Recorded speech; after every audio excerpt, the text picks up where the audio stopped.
Erev Yom HaShoah or Yom HaShoah, Holocaust Memorial Day, Remembrance Day. Tomorrow in Israel, I don't know if you know this about Yom HaShoah, 3 times during the day, a siren goes off and everybody stops whatever they're doing. The cars stop in the road. Everybody stops. People get out of their car and everybody stands in silence for a minute. And that happens 3 times during the day, and like all the traffic stops and whatever. It's a very important day to remember, to never forget. So when did your book come out, Ken? Sorry, Susan, I missed that. That broke up for a second. When did your book come out? It came out in November of last year, sort of mid-November of 2021. So I read a review of it probably in November or December. And I read about this amazing book, this graphic novel, based on the autobiographies of Yiddish teenagers. We're going to hear who they were and whatever. And I immediately ordered it and I read it. And I read it in one day. And I said, I want to contact the author, Ken Krimstein, and bring him to the temple because I thought it was so unique and so special. So let me just say a little bit about Ken, or welcome, Ken. Thank you so much for joining us. Thank you. Welcome. It's lovely to be here. And he is a very successful New Yorker magazine cartoonist, but also an author of a graphic novel about Hannah Arendt. And he told me a book of Jewish humor. Is that what it is? Called yes, Kvetch? It is. A book. Yeah. Yes. Kvetch is Kvetch Can over there. That was just gag cartoons. But Jewish humor. Well, yes. Humor about Jewish subjects, people, whatever. I don't know. They're great. If you can write create New Yorker cartoons, they have such irony and subtlety and whatever. And he's a fellow Chicagoan. I'm from Chicago. He's from Chicago. And he lived in New York and I lived in New York, but that's about, our similarities. And so Ken, welcome, as I said. And I want you to just start from the beginning a little bit. I know you're going to show us an introduction, a PowerPoint in a minute. Yeah. Like, how did you hear about these stories and what inspired you to go and find out about them? Yeah, it was actually quite by accident. And one of the things that's wonderful about what I do is I get to look around, just hang around for accidents to happen. And then if I'm taken by it enough, I can make a book about it. So I had done this book on Hannah Arendt, and I was looking for another subject because I like doing nonfiction graphic narrative. And I saw an ad, there's going to be a talk at a synagogue, about all these discoveries in Vilnius. And it was February in Chicago. You remember that, Susan. So I was like, oh, well, if they have heating, we'll go. So we went, and I went with my wife. And when the speaker started to talk about these findings, these were anonymous autobiographies that were part of a sort of an ethnographic study put on by YIVO, which was like what I call the University Without Walls for what I call Yiddishwania, the Yiddish civilization. They were anonymous and they were lost and found and lost and found. And finally, a few, at that time, just a few months before, almost 160,000 pages of documents were discovered hidden in a church in Vilnius that was a repository for books during the Soviet Empire. I was like, oh my God, these are anonymous teens writing about their lives. They were anonymous because the contest promised anonymity so they would get honesty, but they would win. There was a coded way for them. But I thought, whoa, these are teenagers' stories that have been hidden. And my mind, I just like, why do one biography? These were just incredible. So, I went up to Jonathan Brent, who was doing the talk, and I said, what's going on with these, and he said, get to Vilnius. I looked it up on a map and got a plane ticket, and I went out there, and I had to make a lot of, I actually had to speak to a lot of people to get there. And I can share with you a little bit of the screen, maybe just to show a little background on it if you want, might help, or ask another question, whatever. No, I just want to ask one question. Yeah. So these were, it was a contest. Do you know what the prize was? Yes, the prize was 150 zlotys. Which Now, was how much? Well, that's it was hard for me to figure out, but I think it was not insignificant. You could probably get a decent apartment in Warsaw for a year. Maybe you might have to share an apartment in Warsaw for a year for 150 zlotys. So that's a lot of money. For these teens, many of whom were, they were not very well-to-do, this was a significant sum. So yeah. And then they were, so I remember you said that the first prize of it was going to be announced on September 1st, 1939, which is the first day of World War II, when, the Nazis attacked Poland. So who preserved them? Do you have any idea? All right. So yeah, it's an incredible story. So yeah, they're going to award the prize. There were three waves of the competition, so to speak, because YIVA wanted to, they had this culture that I call Yiddishuania. There were almost 8 million Yiddish speakers from Latvia to Odessa, as far west as, into Germany, parts of Germany and Russia. So there were 3 waves. They got about 800 submissions. The last and largest wave was 1939. I mean, there are some stories that I have that were written in the summer of 1939 of teens, because they wanted to find out what was going to become of our world, in the future. And they were so, the people who lived there were so confident. They were like, well, let's talk to the teens. They almost made up the idea of teenagers, these people, because they're in the 30s, they called it youth. And there was no teen culture. There were no teen, and they said, well, let's look at the youth. They'll tell us. I mean, the confidence was incredible. So about 800 of them came in. The contest prizes were never awarded. War took over. The Russians and the Germans kind of split. I mean, the other thing is, when you go to that part of the world, Lithuania, Vilna, which was the head of YIVO, was named to be that it could have been Berlin. Vilna was a Jewish cultural center, like you wouldn't believe. There was a Gaon of Vilna. There was printing presses. It was really the cultural center. So they picked that. And the really bad news for it was when the Germans, they attacked the Russians, and they went in 42. And one of the things that they did, so these documents were just sitting in YIVO, right? Because they didn't know what to do. The Russians were Then the first thing the Germans do when they go to Vilna, and you can read about it in this fabulous book by David Fishman called The Paper Brigade. And the Germans, let's go to YIVO and get all the documents, immediately. And they took all the librarians at the end of a gun and said, take all your best stuff and give it to us, because we're going to make this museum in Frankfurt for the lost civilizations that had to go away. I mean, the most cynical, horrible thing you could ever imagine. So, these heroic librarians took, be like one for the Germans and one for us, and they hid it. Then the Russians managed to recapture, and a lot of the people worked with the Russians, because they were so yay, the war's over. So they dig up a lot of their stuff and they make a Jewish museum in Vilnius. And some of these documents surface again. Then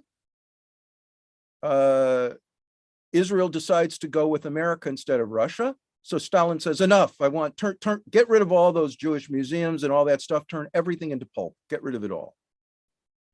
And at this point, a heroic non-Jewish member of the Communist Party, who's a book lover and a tennis player, named Antanas Opus, says, not on my watch.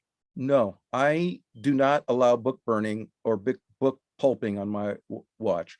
And he goes around, and all the people who have gotten these documents, the university, this and that have been saved and lost and saved, he says, give them to me. give them to me. Now, he could have been killed or whatever for this, and he hides them. And they're hidden in this church. And then after the fall of the Iron Curtain, there's some of them come out, but many of them are still sitting there, and who knows, maybe there are even more. But then they're cleaning this church out in whatever, 2016, 2017, and literally in like pipe organs, stuffed into pipe organs and buried under piles of old Pravda newspapers, these things emerge, and they're looking at them, they're like little student notebooks, and they don't really even know the language. I mean, there are not a lot of people in Vilnius right now who know Yiddish. So they call very quickly YIVO. They call the National Library, they call YIVO, and the Lithuanians have been exemplary in the way that they've managed these, and they've built a beautiful section for them in the library there, and they just take great care of them. So that was when it came onto my radar. Yeah. So now let's see your little print. Well, let me show you a little setup here if I can with the screen sharing thingy. Share. Right. Okay. So that's the cover of the book. But so this was the article that ran in the New York Times in, I believe, 2017. Trove of Yiddish artifacts rescued from the Nazis in oblivion. This got onto my radar. This is the church. Okay. I couldn't go in it. I saw it from the outside. So this is the intro of the book. In the late summer of 2018, I held a miracle in my hands, a student notebook. Its paper was unblemished, and the writing, though indecipherable to me, was inked as crisply as if it had been written this afternoon, except that it hadn't. The words had been jotted down more than 80 years earlier. The only evidence of the notebook's age and its journey of being hidden twice, lost once, and finally unearthed just a year before I came across it were 3 rusty shards that had once been staples, barely anchoring the 20 or so tightly scrawled pages, blood red splinters ever so slightly staining irregular halos. Question, I said to the archivist at the Martynas Mažvydas National Library of Lithuania. How many people have flipped through this notebook since 1939? 2, she said, you and me. Catching my breath, I turned another page. So here they are. I mean, there are some of them in New York that were rescued like by the Monuments Men from Frankfurt, but these were the ones that they found. And look at them. Each one is a person. I write about that in the book. Besides the external, these were just student notebooks. Look at the writing, and you can see there's some of the paper clips, and that gives you a sense of the age. But the writing is pristine and beautiful, and that's Yiddish handwriting using Hebrew letters, and beautiful. And each one you can see has a personality. Here's some others. The one on the left tried to get sort of fancy, and you can see on the bottom, he says, Warsaw in 1937. So it's just staggering. And some of them were complete and some were incomplete. You can see on that one on the left, I mean, look how beautiful the handwriting is. I mean, and these were teenagers that were writing these, just incredible. And there you can see the stamp from YIVO, because they were all documented. There's some of those staples. Look at how they're rusted, and the paper and everything, it was just like pristine. So, and then I worked with some people there and tried to, break them down, and we can talk a little bit more about that, because I wanted to have a diversity. This is a very diverse community. So I kind of worked that out, and, and then I got a translator. But this is what I kind of call my phrase, Yiddishuania, which I made it up because that's what kind of linked all these people. It used to be the Pale of Settlement. I call it Welcome to Yiddishuania, where according to Max Weinreich, who was the head of YIVO in the 30s, Yiddish is the native language of about 8 million people. I say Vilna, uncrowned capital of Yiddishuania, the largest, most concentrated Jewish population the world has ever seen, almost 9 million people. Poets, mystics, criminals, scientists, musicians, taxi drivers, firemen, pork eaters, and yes, even cartoonists. So that gives you a little bit of a sense of the setup. So how many so you told me you had a translator. So how Yeah. many did you read? Yeah. So Ellen Cassidy, who actually look her up, she's got a book out, non-Jewish. She happened to be one of the women who founded the 9 to 5 movement. So she's got a book out on that, but she's really cool. She's also a Yiddish translator, and she translated these. And I must have had 12 maybe full. I wanted to get complete ones. So some of them were fragmentary. So Ellen probably translated 12 of them for me over the period of 6 or 7 months. And I tried to, I completely drew up at least 7, and then I ended up just using 6. And I intended to, Susan, show a diversity. I wanted to show, men and women, boys and girls, male, female, rich, poor, observant, more, not so observant, urban, rural, and they were all there. I mean, my goodness, you go through these things. I mean, I learned so much about the creativity and diversity of this world, of this civilization. I'm curious, did you find, were you surprised by some of the things that you read? All of them. I mean, every single thing I read surprised me, because it's like hanging out with a teenager. I mean, teenagers are surprising.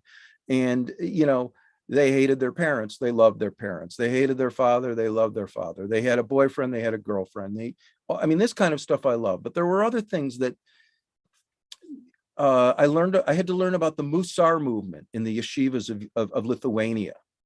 Rabbi Salanter. I mean, you would not believe the cities there that had the Novograd and just incredible yeshivas. And I've got books here. I mean, all over. So I had to learn about that. I had to learn about the Yiddish theater. I had to learn about the newspapers. I had to learn about, and what surprised me was how well read they were, how thoughtful they were, how honest they were.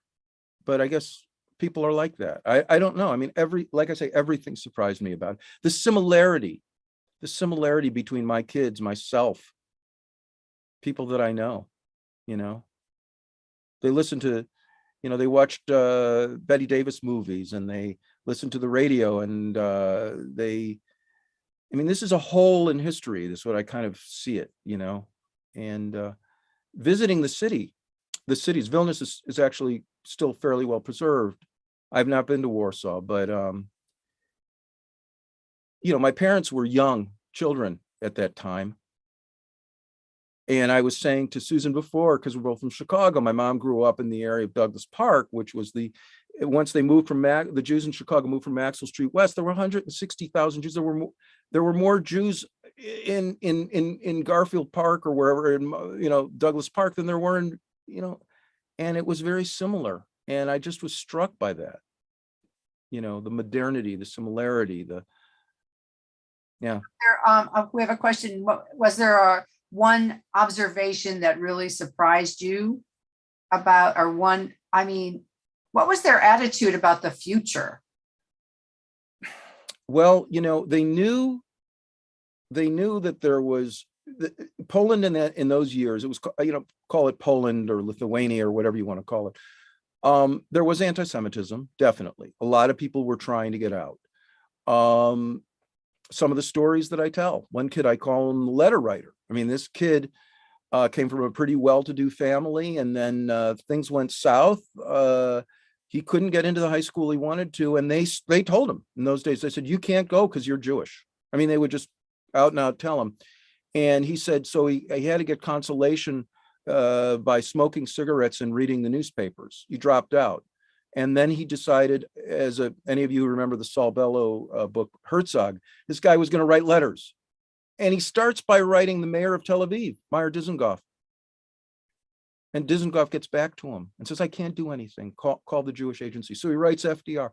So that was surprising to me. The one that I couldn't put in there about the Musar Why thing. don't you explain what Musar is? So it's the Musar was almost a I don't know how to call it. It's almost not a mystical, but kind of it's a spiritual philosophy. It's a spiritual philosophy that involves sort of deprivation of the senses in a way. It's like, it's extreme. It's kind of like you test yourself. In Shtisel, I think one of the characters might have been Musar, but like they'd send, one of the things they would do is they would say, you've got to go to a hardware store and ask us for some candy, like, and it was all denial, and it was almost like pseudo mystical, but they had these charismatic leaders, and all the yeshivas were trying to recruit. One of the stories that I have in there was a kid who, but what I loved about it was they were teenagers. So on one hand, he loves this girl, and him and all his boyfriends are trying to go after the same girl. And first of all, his father is like, you're going to go to the Jewish high school, and his girlfriend is a member of the radical socialist Volksbein, whatever. And these were the people that used to have like dances and banquets on Kol Nidra night, so he was in love with her, but his father wouldn't let him see her. So they would see each other in the woods. And then one day he's walking in the woods because all his boyfriends are trying to go after her. And he meets a yeshiva bacher, and he says, come to our yeshiva. And he goes. So I had to learn about all these that's one of your stories. It's one of the stories. It's called The Boy Who Liked a Girl. Yeah. Right. I mean, and then just sorry to interrupt, Susan, but when I get the translation from Ellen, she says, Ken, you're not going to believe this one. I'm like, what? You're not going to believe it. He escapes. What? He escapes in the middle of the night. So from the yeshiva. And it's too religious for him. He says, and this is in his diary, I couldn't make it up, but you can read it in the book. I don't know. He said, when I went away to yeshiva, I had a different vision. I thought I'd be living on my own in the big city, Bialystok, and I'd be able to go to the theater, and I'd be able to do this, and I'd be able to do that. But instead, I'm in a cold room, and I have to, he said, this isn't what I thought. He has to escape, because he goes to a Purim thing, and he says, they were all singing Purim songs, and I couldn't stop thinking about doing a tango dance or some popular music with my girlfriend. So these kind of things just struck me, that these were human people. And this is one of the things that drew me to the book.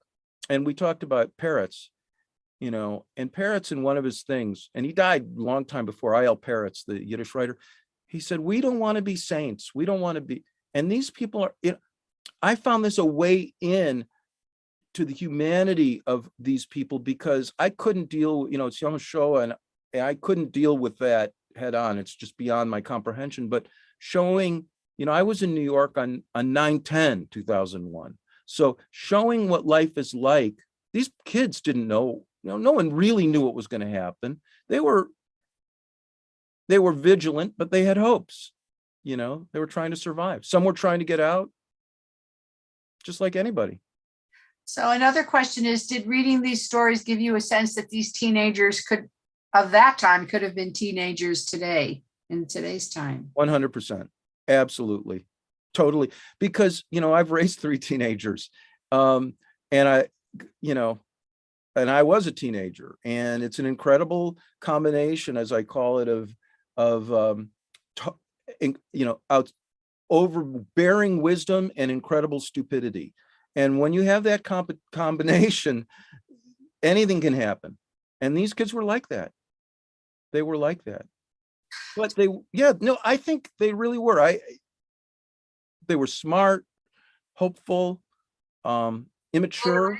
Very literate. They were literate. I mean, that was a little bit of a thing. They were kind of a self-selection process. I mean, anybody who would have entered this, like a lot of them said, all my friends said, oh, you love to write, you love to read, you should enter the contest, so on and so forth, we're going to talk about that in a minute, if any of them survived. That's a question. But would you talk a little bit about the 6 stories that you did choose? Sure. It was hard, but at the end of the day, it turned out okay. So the first one, she had me, like the old Hollywood, you had me at hello. She had me, the first line in her autobiography was, I was the 8th daughter in my family. And I thought, that's enough. I don't have to know anymore. I mean, a family with 8 daughters, I thought it was going to be sort of comic. And there were some comedic elements to it, but it actually got kind of sad because her father was a shoyked, a kosher butcher, and he died. And then they wouldn't let her stand for Kaddish. So she was almost like a proto-feminist. And she says, it was at that moment that I began not to understand God, when they wouldn't let me stand. So, and then to do this, I had to do like a lot of research, which with the internet you can get on scholarly papers and stuff on, women's empowerment. So anyways, that was the 8th daughter. And wasn't she the young one? Was she the young one? No, she wasn't the youngest one. That's another one. But she was, she loved to read, and her father loved to read, and her father loved to read, and her father loved a parrot story, which I love, about the person who goes to heaven and all he wants is like a nice hot roll. Bunch of the Silent. Bunch of the Silent. They talk about that. So then there was the letter writer, who I call the letter writer, and these were all anonymous, because YIVO made very strict rules. You can't even mention the name of the town. You mustn't even put anybody's name in there. Just deal with abbreviations. So I call him the letter writer. And this was the guy, I talked about. He wrote FDR. He said, and I love the way he puts it. It's like, so I, of course, wrote to President of the United States, Franklin D. Roosevelt, to congratulate him on his 3rd term. Oh, and to tell him of my plight, right.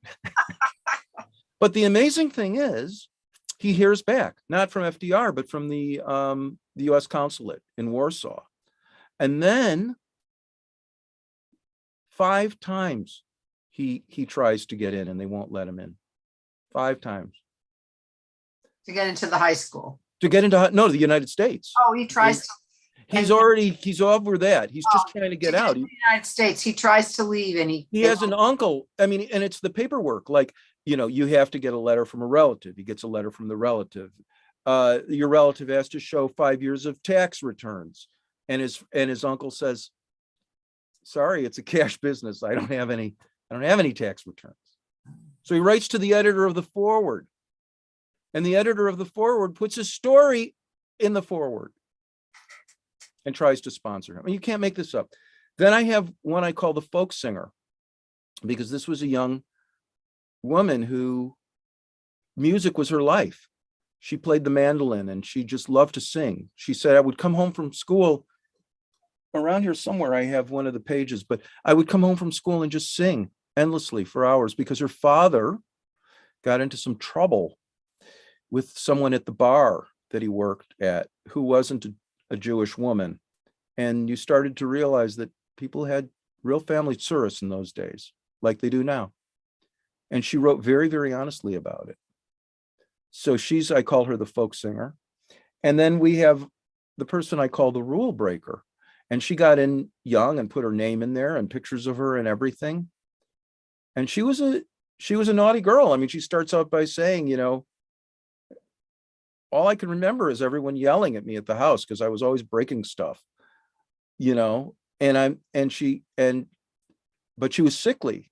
A lot of these people were, and she likes going to, they used to send all the kids when they were sick to like camp, like healthy summer camps and stuff. She really liked going there.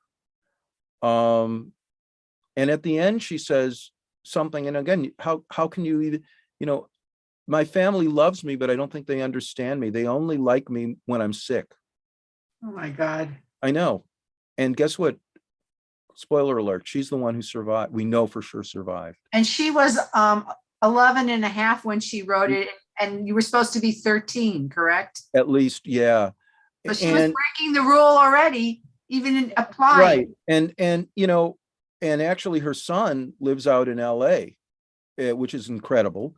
And Michael Leventhal, and he told me that there was actually a Vilna survivor community in Santa Monica, and that's where his mother and father lived.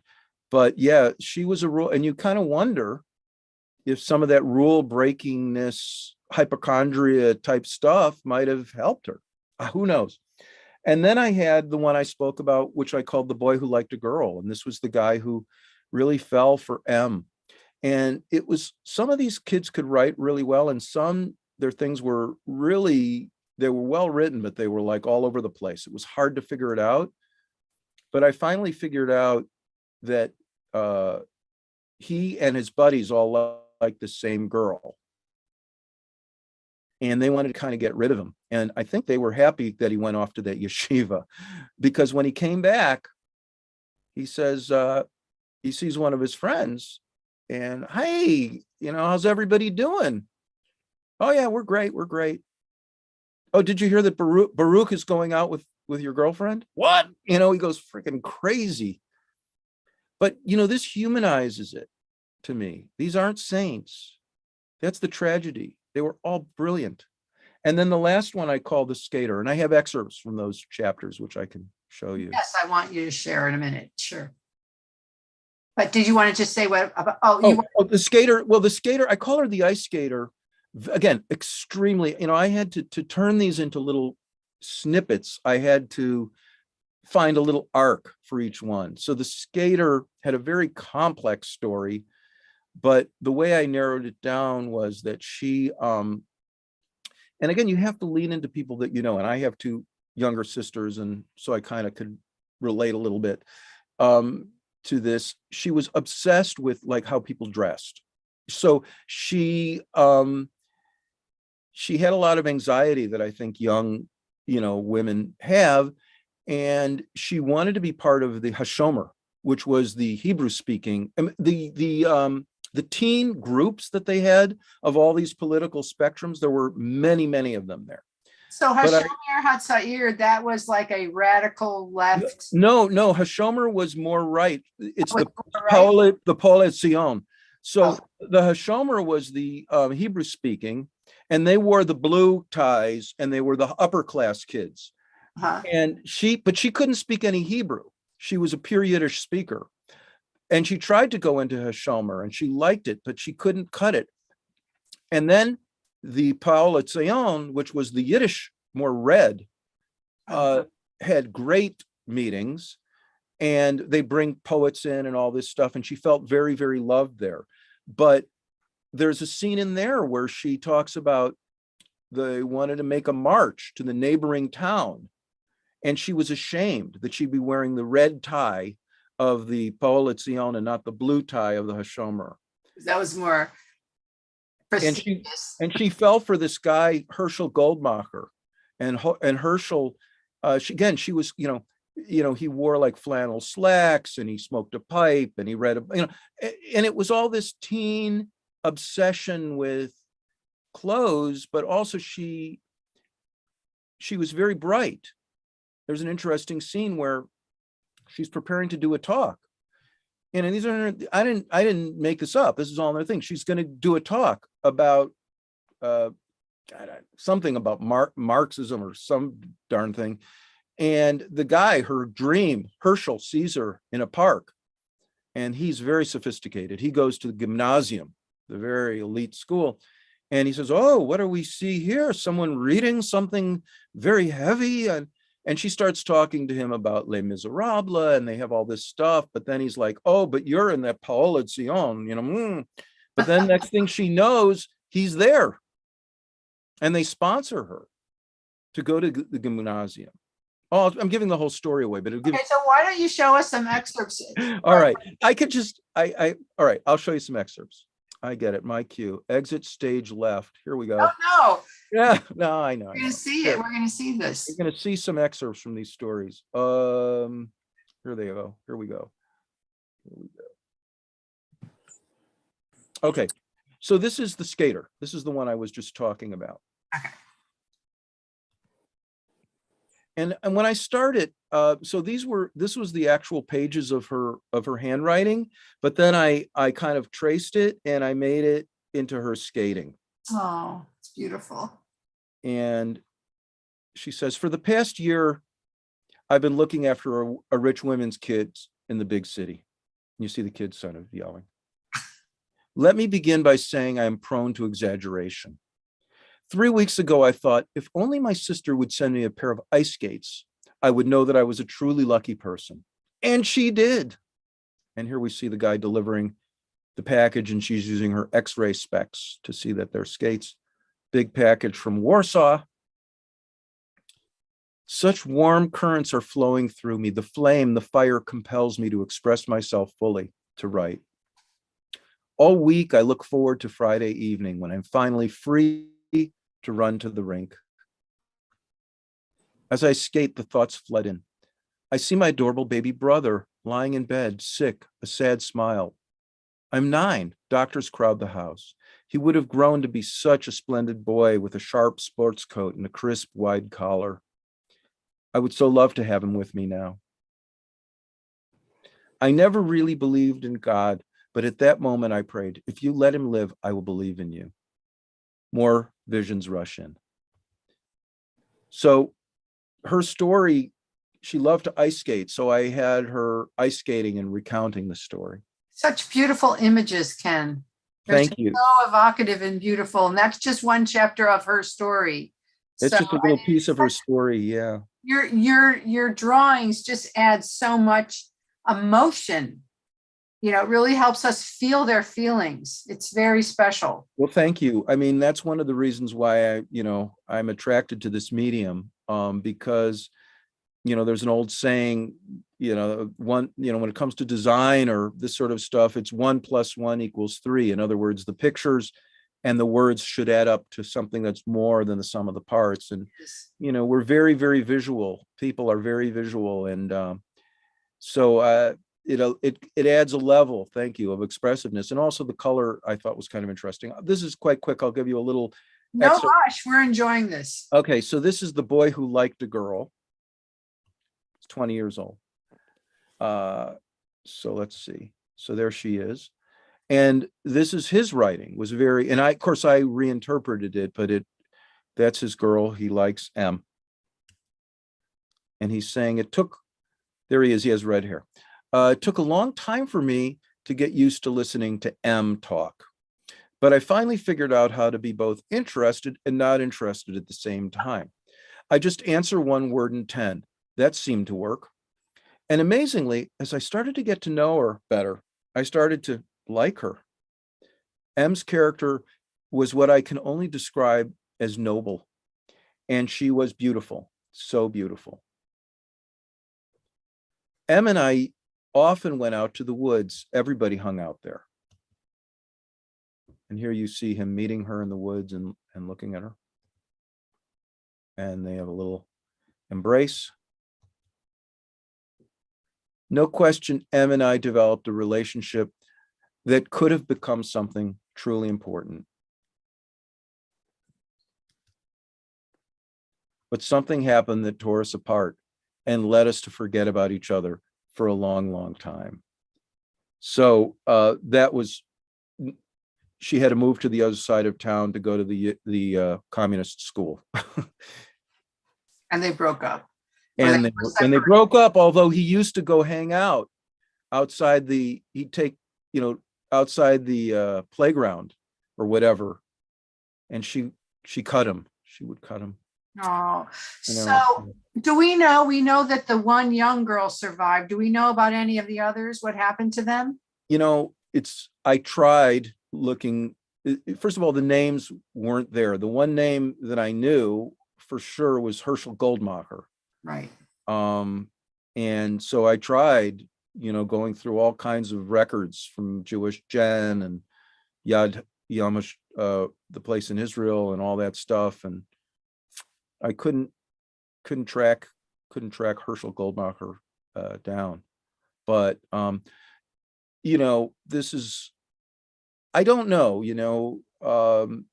you read these stories and you read of their characters and I know, Susan, you've worked And we've all, people, some people have an incredible ability to survive. And, I'm just hoping that some of these people did. I just hope that they did. I mean, the boy who tried so hard to get out, Yeah, you hope. You just hope. thwarted, So, what has been the reaction? First of all, have you heard from Holocaust survivors, people from Vilna, Jews, non-Jews? What's teens have you heard from? I'm curious about the different reactions or the different readers. Jewish people connect to the book and like it. And it's very interesting. I've done a couple of talks, and people who are, let me just put it, of a certain age, a little older, it has made them remember some stories. I was doing a talk, some older guys, and one started to say, gosh, I remember, it reminds me, we were in our house down in Southern Illinois, and there was a knock on the door, and a man in a tattered suit came, and he I'm your cousin from, and it was like their cousin. So there were those remembrances that came up. Non-Jewish people, very taken, by it, radio people. And there are a lot of comments that I get, sort of good reads and stuff like this, where people are connecting. It hits people of all stripes. I mean, because YIVO and this culture was so dynamic, and there are layers to this story that aren't known. There was I did a talk at the Strand in New York, and the person, Molly Crabapple, who interviewed me, the fact that one of the inspirations that started this whole thing going came from when Max Weinreich went to go visit like Tuskegee and some of the traditionally Black universities. And there was a lot of scholarship about African Americans in this Jim Crow South that the Jews in Eastern Europe were connecting on. So it's been a lot of diverse connection. And I think, I intentionally, it's a historical document, and I wanted to bring these voices to life and let people deal with them, deal with that, with what happened in this moment. Like I say, one of the things that came to me when I started it was I had a limited understanding, and I do these books to learn. So I kind of, with all due respect to one of the greatest writers of all time, Sholem Aleichem, really an incredible, I'm not even, but, I had a vision of sort of the Fiddler on the Roof, which is amazing, and then the other end. But what was in the middle? It was in the middle. So I learned about it, and I feel like that's a piece of history that, and the possibility, it is mind blowing. But the response has been pretty good. I mean, I think it's hard to know. It's hard, I think people like it. You guys see, I see some head nods out there in the audience. So I tried to be true to these kids. That was them. It was them telling the story. Did any teens that read it and have a response? This is something I'm actually talking to someone at the U.S. Holocaust Museum about, and I've spoken to middle school teachers and stuff like that.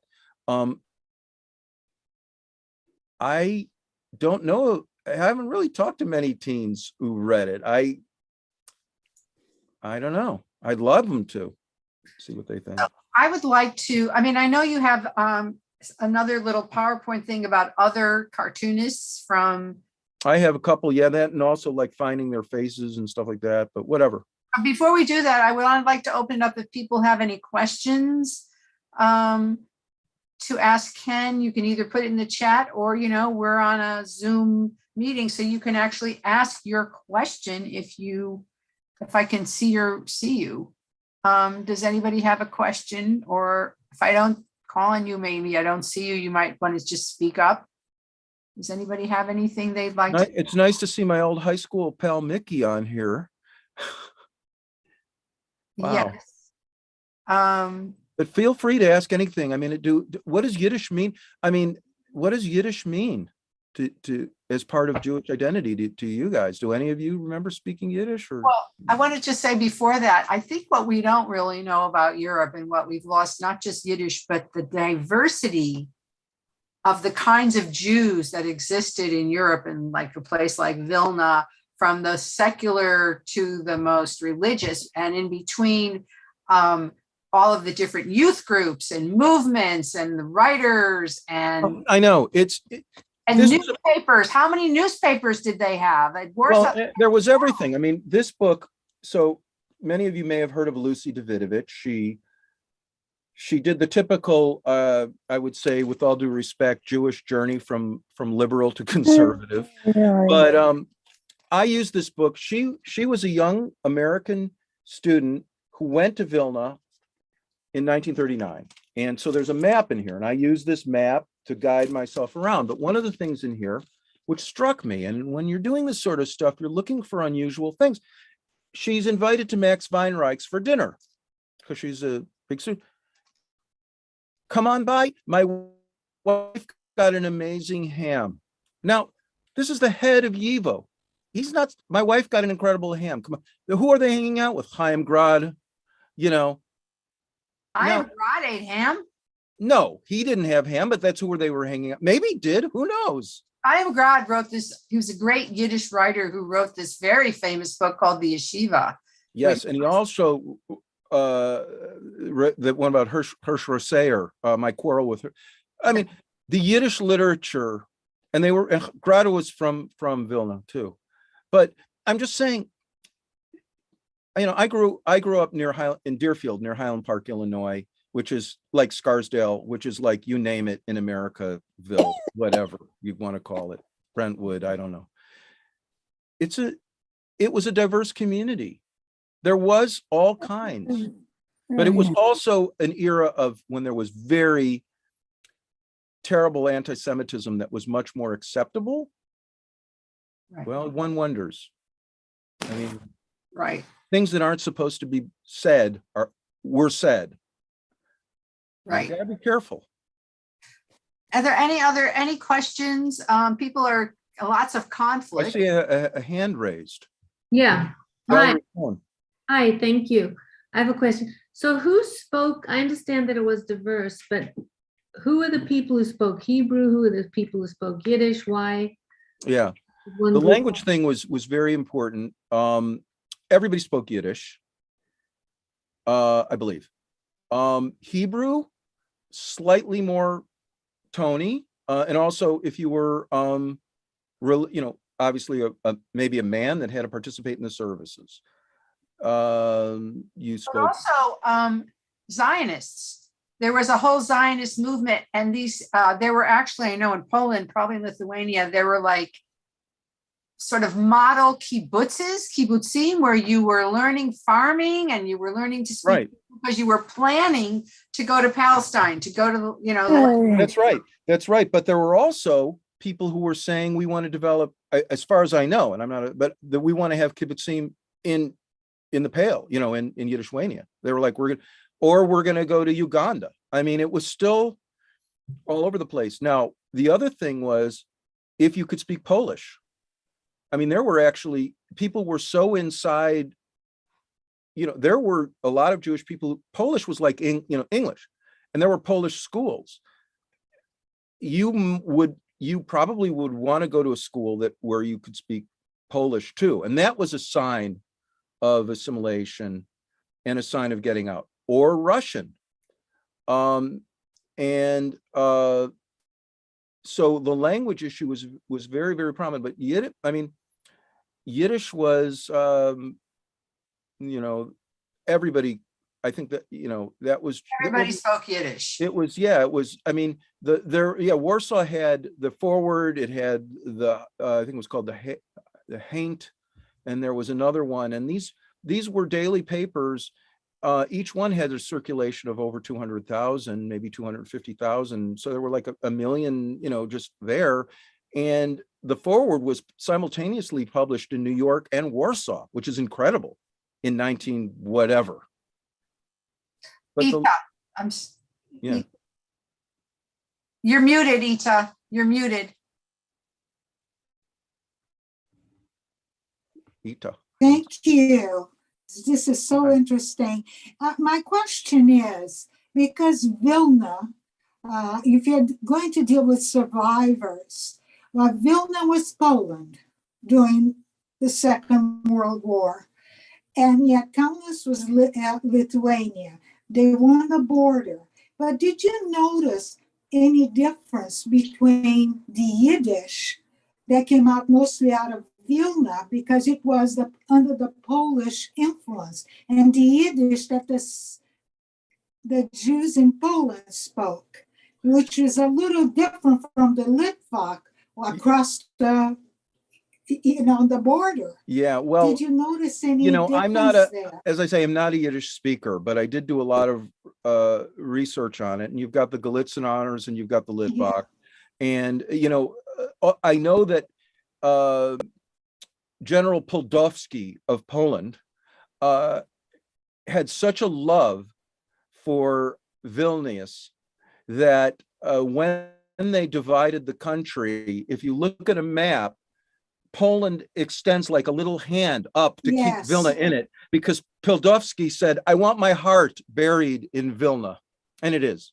It is. But Kaunas, or Kovno, which is really, really close, was part of maybe not the Polish settlement. But again, what I think that there could be a difference. Again, I'm not, you could have to ask people from YIVO about that.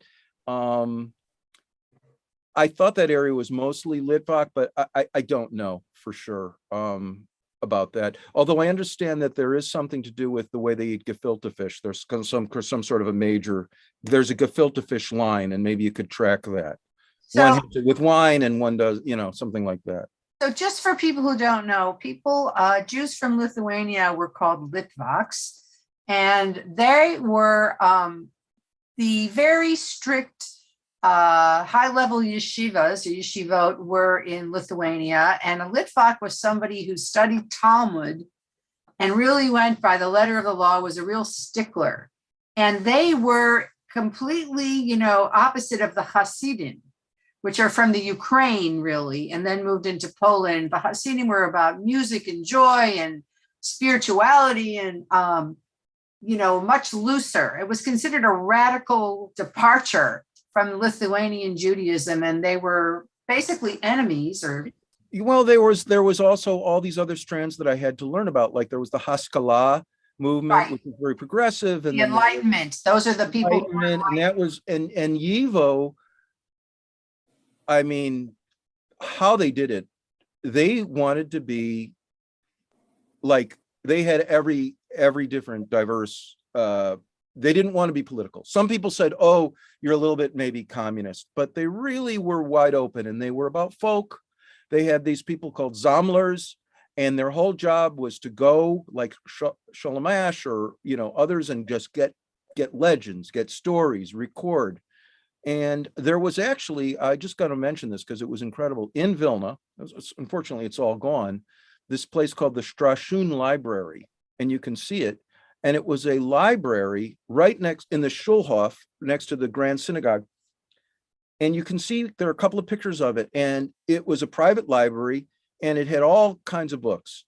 And you would see at a table there, a Hasidic rabbi, a young woman in a dress, a guy in a business suit. I mean, it was everybody in there smoking cigarette. I mean, how, because they wanted books. They wanted to read, even in the ghetto. Yes. So YIVO is the Yiddish Institute, if you understand, a Yiddish Institute that was collating, collecting, and curating Yiddish culture for everyone of all kinds. And now it's in New York City. So, but that's what YIVO is. So Ken, do you want to show these other PowerPoint? I can show you quickly. I don't want to make people stay too late, but I've got a couple of things here. You have like another 10 minutes or something. All right, here, let me see what I got. Okay, so yeah, finding the faces. So obviously I didn't know what any of them looked like. So, and this is just some source material. There were some incredible books there. This was a school, girls' school, in Yiddish writing, and they're wearing uniforms. And I love the teacher in the back, like, oh, but Oh, man. Oh, the yeah. man, right, trying to do the thing. But I wanted to get behind the sanctimony. This was a way in, and this is something that people have been talking about today on Holocaust Remembrance Day. Like, I saw something, I think, in Haaretz today, 15,000 Holocaust survivors died last year. Not from COVID, they're just getting old. My God. I mean, they're in their late 80s, whatever. So pretty soon, it's going to be all memory.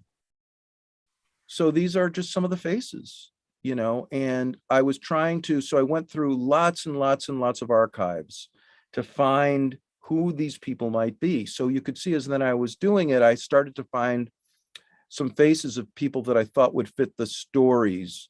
And these were anonymous, but you can see that Lost Father that's the folk singer, and the girl with the bunches there, she was the 8th daughter. So I had to kind of find, these were all, Jewish people from that era, but I wanted to find who they might be. And then you can see here, I started to make sketches of what I think that they would look like to give them some identifying. So FDR, that's the letter writer. And then the funny stories, you see, I gave him red hair. And then Beba, there was a picture of her. And here I am drawing. So you can see here how I took the 8th daughter, and then that was an illustration actually that I never used in the book with her and all her sisters.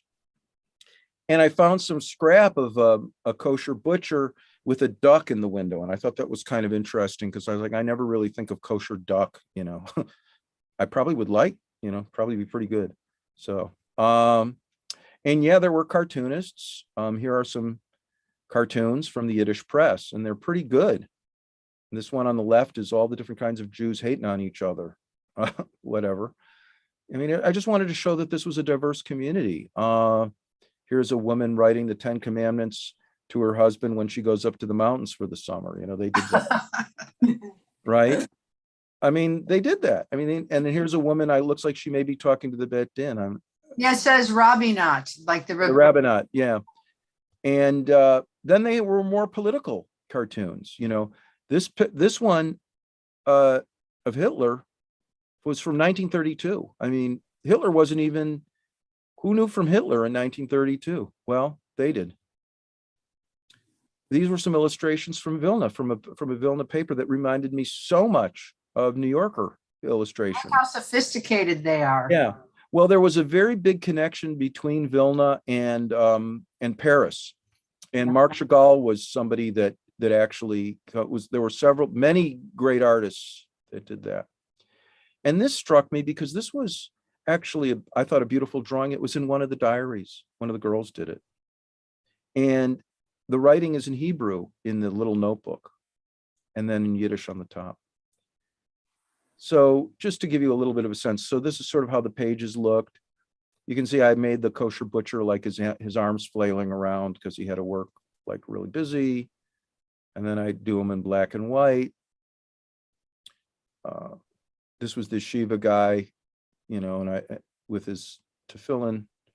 And then I put, color in. And just one quick last thing I'll show you because, I was struck. I started looking at what was going on here, and I found these pictures, right? And it looks exactly like the Lithuania of the Pale, Vilna, but it's Chicago, where my mom grew up. You can see it says the Chicago Hebrew Institute and all those kids. And then there's a matzah, Eat More Matzah Company. I love it. Eat more matzah. But,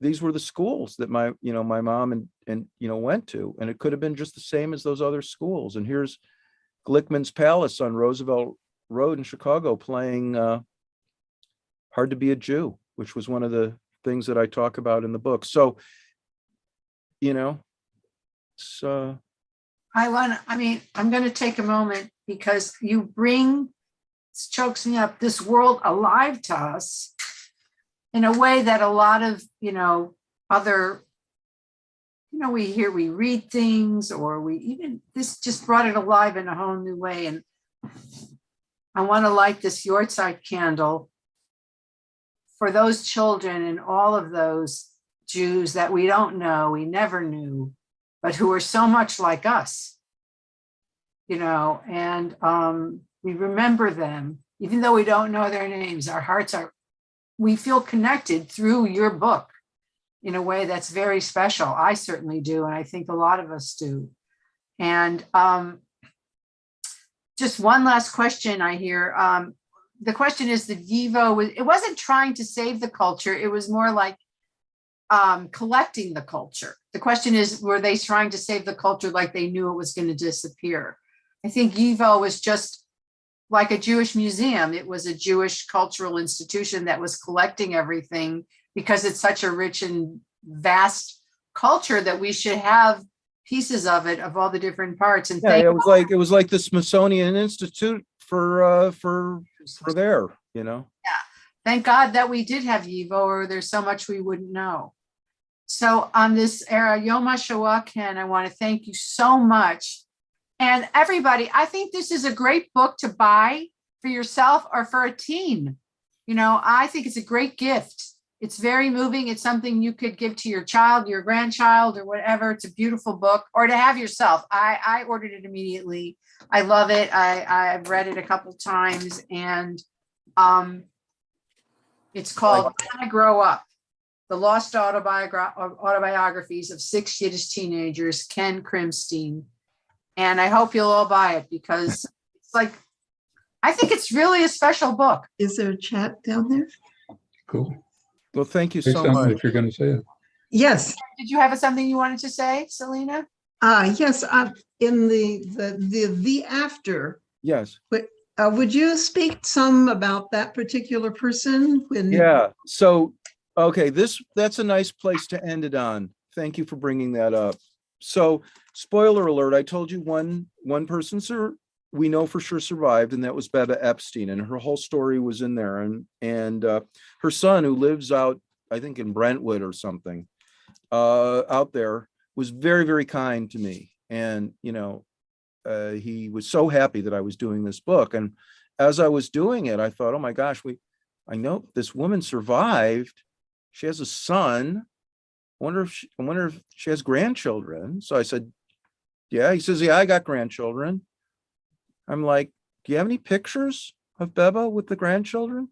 So he sends me some pictures. And so the last image that I have in the book is the only photograph, and that's Beba.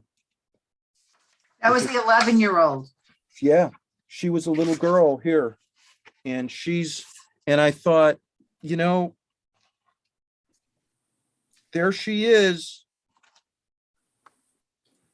the rule breaker. Here she is at 11, breaking the rule, putting her picture in there.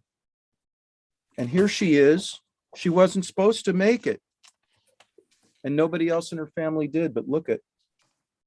So thank you for bringing that up. I mean, there was a lot of that kind of stuff when I did this book that came up. I call it Kismet. It was just incredible. So that's a good note to end on. Okay, is your drawing technique freehand in ink? Is it freehand? That's the question. Yes. Pretty much, yeah. Sometimes pencil, watercolor. Yeah. Okay, Ita, one last thing. Yeah, just one last thing. I happen to work at the Shaw Foundation, and we have her testimony, just in case you're interested. Yeah. Beba's testimony? Yeah. I will be in touch with Rabbi Nanus. Yeah, if you want her testimony from the Shoah Foundation, Ken, we have access. I think I looked at a lot of stuff, a lot of videos from there. But Okay. Yes, I would love to see it. Thank you. Okay, I'll be in touch with Rabbi Nanus on this. Thank you all so much for joining. I thought it was just everything I expected it would be.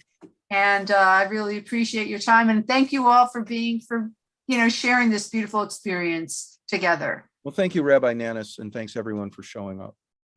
Thank Bye, you. everyone. Have a nice evening. Thank you. Bye.